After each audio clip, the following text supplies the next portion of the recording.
आमरस काळा पडू नये याच्यासाठी 2-3 ट्रिक सांगितलेले आहेत. व्हिडिओ शेवटपर्यंत नक्की बघा.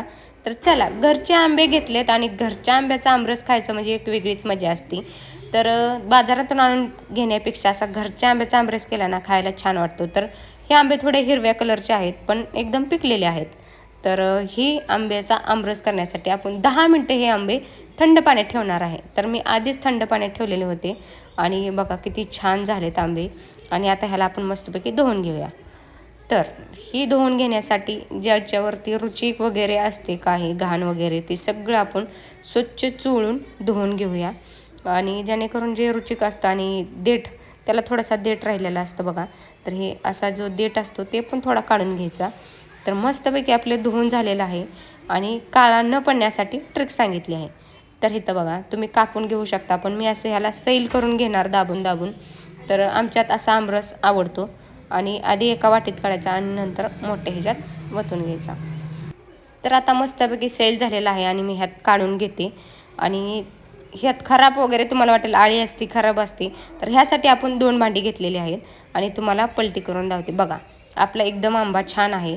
आणि असंच मी सगळे आंबे काढून घेते, त्यातून रस काढून घेते. जेवढा आहे तेवढा सगळा आपण मस्तपैकी दाबून काढून घ्यायचा.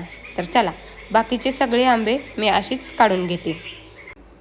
तर बघा हे तर सगळं मी काढून घेतलं आणि ही जी कुई आहे ना ती मी हातानंच असं चांगले त्याचं सगळं काढून घेणार आहे. तुम्हाला जर नको असेल तर तुम्ही चाकूने कट करून नंतर चमच्याने काढू शकता. पण मी जसं आपली आजी करत होती तसंच करणार आणि आमच्यात असंच आमरस सगळ्यांना आवडतो. तर चला मस्तपैकी काढून घेऊया.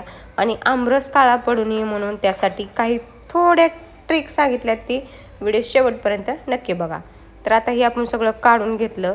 आमरस काळा पडू नये म्हणून त्यात मिक्सरमध्ये कधी टाकायचं नाही. तर चला हे तर सगळं काढून घेतलं.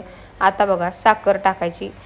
तर आमचे आंबे खूप गोड आहेत त्यामुळं मी एवढी साखर घेतलेली आहे. तुम्ही आंब्याच्या चवीनुसार तुम्ही टाकू शकता.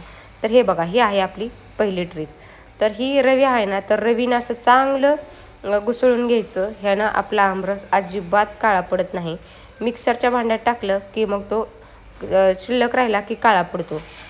आणि दुसरं म्हणजे हे बघा चांगलं मस्तपैकी हलवून घ्यायचं. आणि आमच्यात असा थोड्याशा गुटुळ्या गुटुळ्या राहिलेला आमरस आवडतो. एकदम असा मिक्सरमधनं काढलेला आवडत नाही. तर चला आता आपण तुम्ही ह्याच्यात दूध पण टाकू शकता आणि काळा होऊ नये म्हणून बर्फाचे खडे टाकू शकता. तर इथं मस्तपैकी तयार झालेलं आहे. तर थांबा तुम्हाला दाखवते. हे बघा तर अशा थोड्या थोड्या गुटुळ्या आहेत. मिक्सरमधून काढलं की एकदम सगळी पेस्ट तयार होते त्याची. तर आमच्यात असा आमरस आवडतो. तर चला मस्तपैकी आता ह्याच्यात आपली तिसरी ट्रिक सांगते तुम्हाला.